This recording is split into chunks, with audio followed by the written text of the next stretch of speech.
scientists! Last week we took a break from Earth's place in the universe to learn about Earth Day, and you learned different ways that you could protect Earth's resources. This week we're going to get back at it with Earth's place in the universe, and our focus is going to be stars. What do you know about stars? What questions do you have about stars? The two photographs that are on your screen are from the NASA website.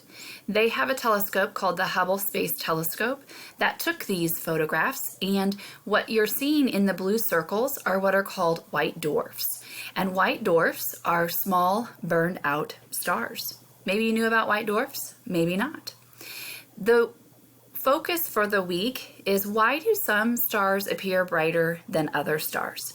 Maybe you already know, maybe you don't. But as you do your work this week, that's what you're going to learn. And at the end of the week, you are going to show me the answer to this question using a model.